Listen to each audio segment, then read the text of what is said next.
your author stuff, you know, the writing stuff, what I don't know nothing about. I just play the stuff. I use the words what you write. Yeah, anyway, so this wonderful piece of writing was done by my dear friend sitting at the back, Randy. Hi, Randy.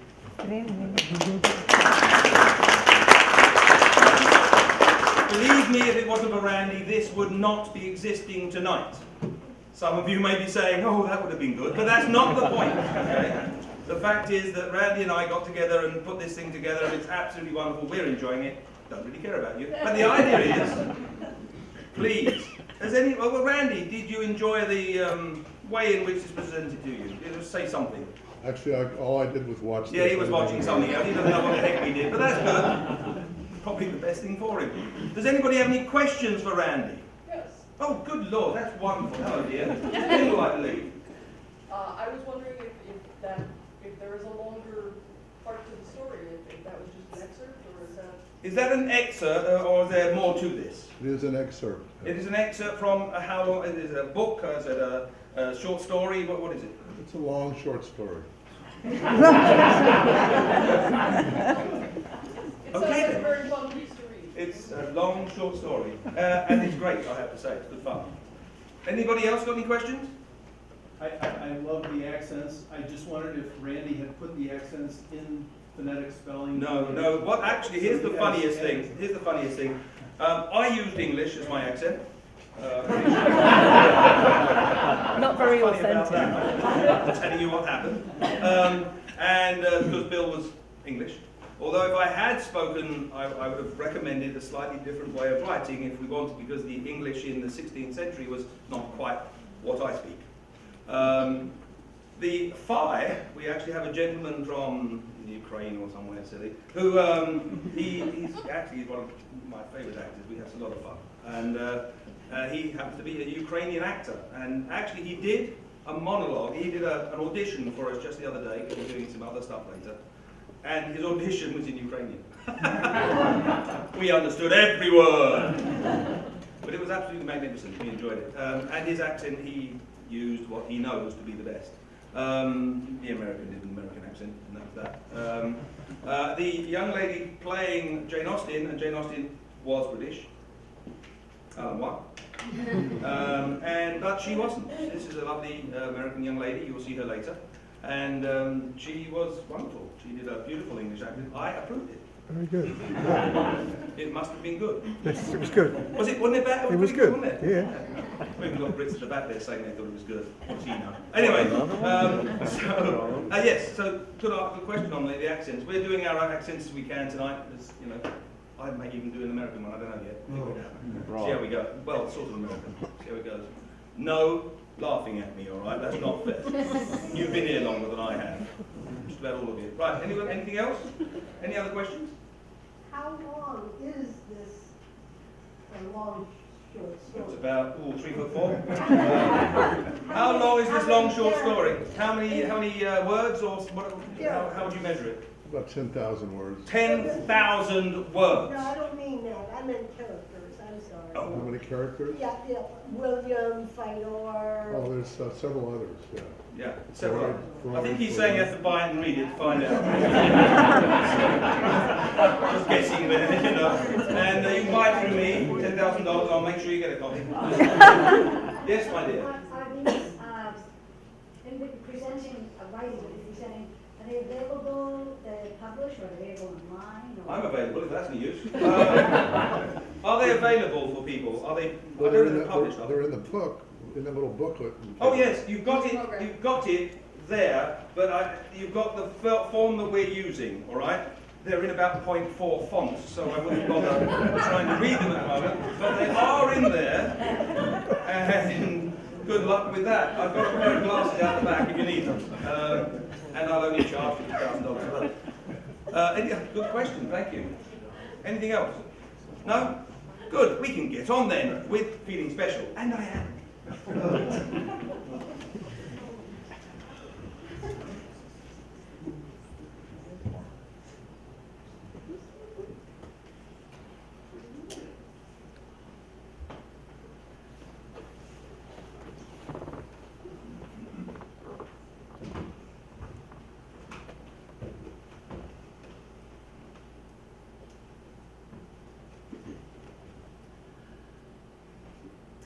most of the time, I'm a typical remote hugging, sport loving guy. But on occasion, I can be romantic and write a poem with the best of them. I do it for those special occasions when I want my girl to feel, well, special. It saves money, big money, but that's not the reason I do it, of course. Romance comes from the heart, not the pocketbook. But it costs nothing to write a poem other than blood, sweat, tears, and the occasional $5 for a glossy greeting card. Yet, if I get the words right, in the right order, a poem can have more impact than a diamond pendant. Diamonds may be forever, but words are eternal, and they come handcrafted by the giver, not diamonds. It helps that my wife is romantic. She appreciates my efforts whenever I write. I watch her face as she reads. A puzzle book is bad. A spontaneous smile is good. But the home run is when her eyes moisten and her lower lip quivers, and she wipes a tear, and that's when I know I've made her feel, well, special. So, we chose a dinner cruise to celebrate our 25th wedding anniversary on Lake Michigan with fireworks lighting the Chicago skyline. A week or two before, I asked my wife what she'd like for a gift. I'd like a nice notebook that fits in my purse with all the things you've written for me in it and something new, something special. I pondered her request. Something special meant something bigger, something better. So I decided to try a Shakespearean sonnet. Not many girls have one of those, and coming from England, it just seemed like the right thing to do. So that night, I felt nervous as we strolled along Navy Pier and boarded our boat. In my hand, I had a gift bag weighted down with nothing but words. No plan B, no backup diamonds. So when we finished our appetizer, I handed my wife the gift bag. My heart pounded as she looked inside and removed the little back book, and I began to read. For Elizabeth, my fragrant rose. If words exist that express true love, if melody can help my hand compose, I'll pray to God for music from above and pen you a perfect long-stemmed rose. I'll scribe the fragrance of your gentle smile and shade the petals with your soft caress. The thorns, those moments when you weep a while, they grace a stem of love and faithfulness. You are the rose that blossoms in my life and fills each breath with beauty and bouquet. Ever since we stood and vowed as man and wife, I've known your presence each and every day. Could the sweet perfume express love so true? The top note of that fragrance would be you. Forever yours, Richard.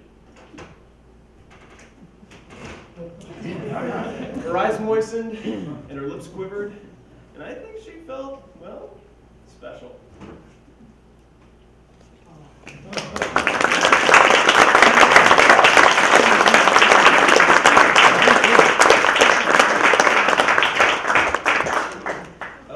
No talk back for this one. We'll go straight on to the next one and give him a good dose of talking there.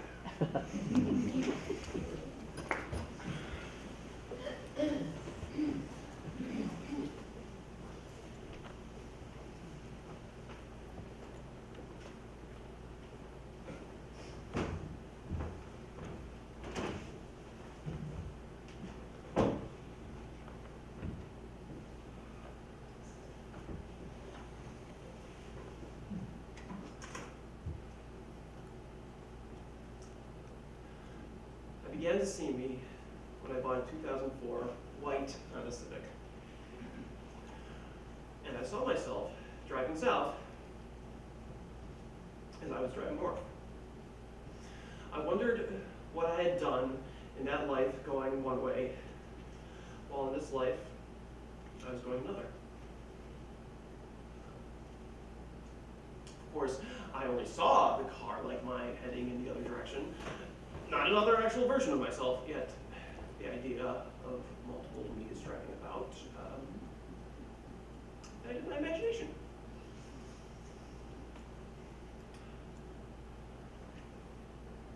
I began seeing myself in parking lots and passing lanes and driving movie theaters, in photographs and on YouTube clips and the classifieds in the paper. I saw myself with different wives and with many different numbers of children, with dogs and cats and fishing rods and and all the ones with a full-line trailer.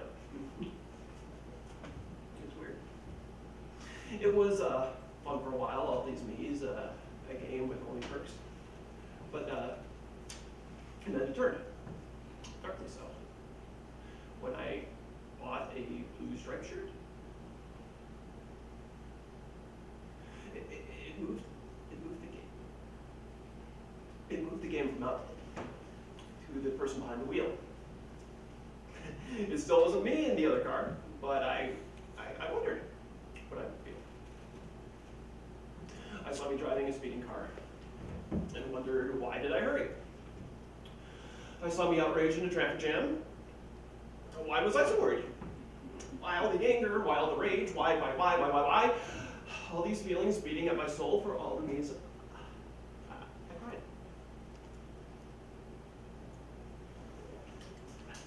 Then came the day on the side of the road. The white Honda Civic burned bright. Blue-shirted man, bloodied and limp, held tight by his obvious wife. She looked towards me as I drove by, and there was this moment of what might be. The same white car, the same blue shirt. I knew what she wanted to see.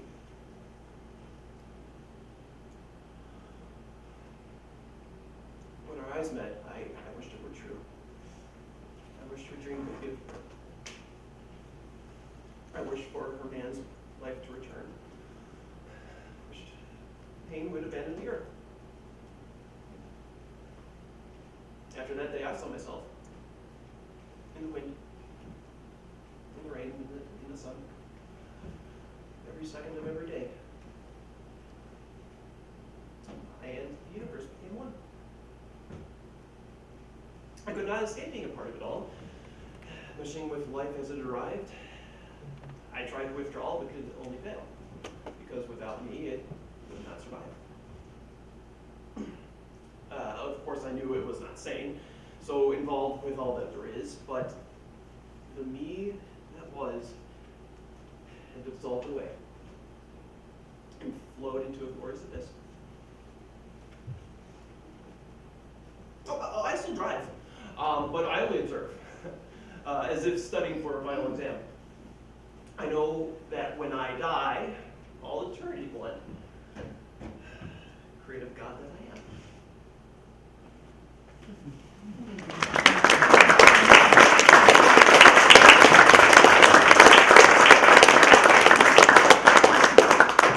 Okay, well, we've got two things to review now. Okay, I'm not letting the first one go, don't worry about that. Do the second one first. Any questions? Oh, how come, where are you, Mike? Are you here? Right. That's, I'm staring at me. Was it what you expected? Let's put it that way. you know, I didn't know what to expect, but he put so much emotion into it. It's like more than what I had hoped for.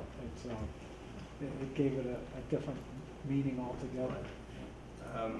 And was it a meaning that you were happy with? Oh yeah, very much so. Yeah. In fact, I was thinking it's nice Randy's videotaping it so I can watch it again and again.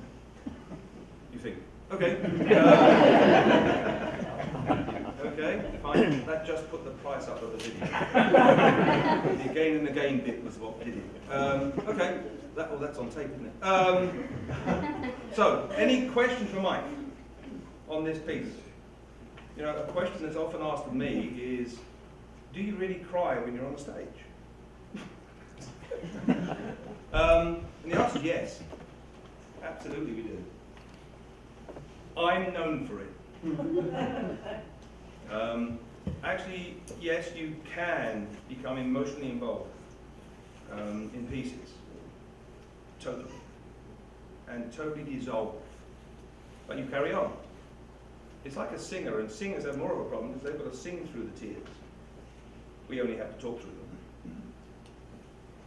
I'm doing it now. Right. So yes, we do become totally and utterly immersed in the piece emotionally, and you can actually use 150% of your energy, and when you walk outside, you fall on the floor as a lumberjack. It really does work that way. So, he did a lot of work. Now, the other one. Mr. Graves, how are you, sir? I'm good, thanks, yeah. How was it? Was it something you expected? Yeah, I mean, it was... That meant no, in case anybody wanted to know. This is Brit talk, but that was a load of crap. I understand. Yeah, ish. Maybe. Yeah, I thought there was a... Oh, you thought? There lies your problem. It's good I know, Richard. Okay, carry on. Hey, perhaps you should ask the lady who was the recipient of that. Wow. Can I ask the lady? You may. I thought it was very well done, and emotionally, yeah, excellent. I think you can see how much was put into it. Yeah. Okay. Well, was it what you expected from the writing side more than anything else? Yeah, Okay. yeah, Mhm. I mean... Anybody have any questions for that gentleman? I'll call him up there. No? Okay. Well, all right. Okay. We shall move on, and we shall. The next piece I really enjoy. You'll see why.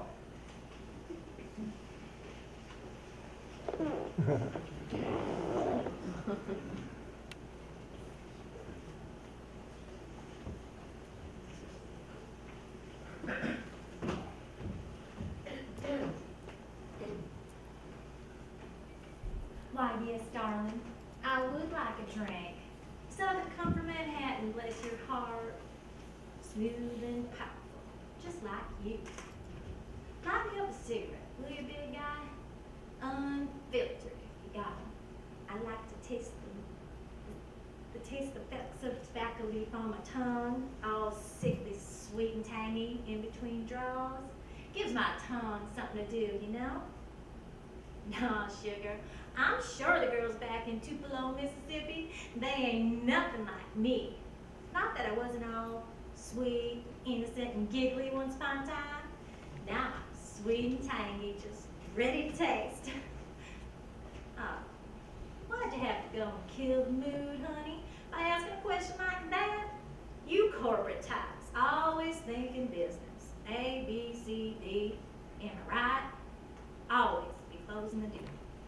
Well, Jelly Bean, you're right and you're wrong, all at the same time, just like me. It so happens I am a working girl, just not the type you're thinking of. How can I tell what you're thinking? Honey, unless you swivel that stool so you're facing the bar, everybody here can tell what you're thinking. Trust me, Cherub, I love enthusiasm, but we have got to strike the bargain first, right? See, Snookums, I'm a working girl of sorts. You see, I'm a double D. And there it is. There's the eye drop, right on schedule. Like you was watching an art dealer fumbling a Ming vase, or Aunt Matilda just let go of the baby. You just can't help but look down and witness the spectacle. Well, eyes back up here, fella. Not that they ain't nice and soft and a bit of a spectacle. But I ain't talking about my headlines, I'm talking about my job. You see, I'm a double D. That stands for dream fitment. And that means I can get you anything your heart desires, Toto. Anything at all. Don't laugh so hard, sure cakes, you'll have a conniption. Don't believe me, right? This just ain't advertising, cowboy. This is the real deal. Anything you want, I can arrange. I've seen that smirk it out before, big shot. Nobody thinks a dame can get them anything they want, unless, well, you know, all they want is the dame. I can do that too, of course, if you want to sell yourself short. You see, you can have all this, 2 girls if you want. Hell, you can have a guy, midget, or a Mexican donkey. if that's what floats your boat. You don't need me for that. Just go to the front desk in any big hotel, ask for the businessman special. They can hook you right up with all the debauchery you can afford. But I'm much better than that. I can get you anything at all. That's what Dream Demons do. Still don't believe me, do you? Okay, I'll prove it. Yes, right here in the bar. And no, I don't do dreams for free, not even little ones. Just look into my eyes and I will prove I'm a dream demon. Up here, in my eyes. Jeez, you are the jumpy type, ain't you? Any professional woman you know can turn their eyes completely cold black? I think so. Only demons do that. Look it up in the good book if you want. Well, hells bells. You got no reason to face the bar anymore. Must have scared you good with the old eyes of abyss look. But not that you weren't scared before. This was more excited scared. Now it's the more she gonna turn me into a pillar of flames and rotisserie my firstborn kind of scared. I like it. It suits you. And to be truthful, I do deserve a certain amount of respect. All working girls do. By the way, I'm nothing but truthful. With me, a deal is a deal. St. Einstein, you are clever. Straight to the crux of the deal. Duration of your life. My boss, he thinks long term. So us double Ds, we don't quibble about duration. Why fuss and argue about 5 years, 10 years, 20 years, when they're all just drops in the bucket? You ask, you automatically get a lifetime guarantee. Sure, now that you mention it, I do have a bit of discretion about how long a lifetime can last. Generally, we just let things run their natural course. No sense of meddling with cosmic events unnecessarily. Besides, satisfied customers can be a great source of future referrals. But I can manipulate the lifetime part of the guarantee when someone goes babbling to the press or tries to weasel their way out of the deal. I don't take kindly to that kind of trouble, so I shut it down right quick. Acts of God, if they only knew. And I can, and sometimes do, interpret things a bit on the literal side for parties of the second part who rub me the wrong way. Some cat gets all handsy with me at the bar, I don't do him any favors in the negotiations. I may just be borrowing this body, but it is mine for the moment, and I don't allow no trespassing on my property. You want to mow the grass? Stay in your own yard. Understand? Good. Now, where was I? Ah, price, that's right. Just what you'd expect. You get your dream life, and my boss nicks the soul out of your body as you exit this mortal coil. Yet, as you exit, you want to go through life soulless, go into advertising. With my deal, you get free, unfettered use of your soul during your lifetime. Just can't give it or sell it to somebody else. So we got prior claim. Kind of like the first mortgage. I know the whole eternal damnation to the pits of hell thing is making you hesitate. Am I right? Of course I'm right. Those nuns, they pound it into you. Child cruelty, if you ask me. Hell's actually a pretty nice place. Streets may not be paved with gold, but they are paved with good intentions. And trust me, you got a much better chance of meeting up again with your loved ones, friends, relatives, fraternity brothers in hell than you do upstairs. Not exactly a well-attended party there. You've decided already. Jeepers, you are a born executive. Wait a minute, let me guess. You don't seem the power-hungry type, so it's gotta be money or love. Money? Money's a fool's wish. People think they can wish for $1 million and they're set for life. No worries, no complications. But money is always complicated.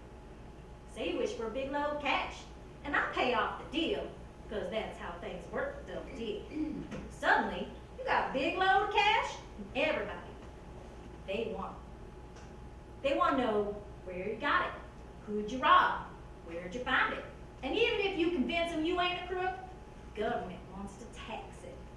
Or maybe somebody tries to steal it. Whether it's with a gun or some clever investment portfolio, it don't make no difference. And of course, everybody's got their hand. Because you got greenbacks and they don't. So your life is this endless line of sob stories and con jobs. You'll end up especially leery of dames, since you won't ever be sure if they're making nice because you're a swell fella, or rather them just being heartless gold diggers. With cash, you spend all your time on edge until it's gone. And after that, you spend all your time regretting your choices. Your choice of wish, and every choice after that, too. Of course, love is complicated, too. You need to think about how you want to phrase your request. After all, you don't want to just love someone, or have someone love you. You want it to be mutual. And you're not looking for spiritual love, you're looking for the sweaty stuff, too. Once, twice, 3 times on Sunday.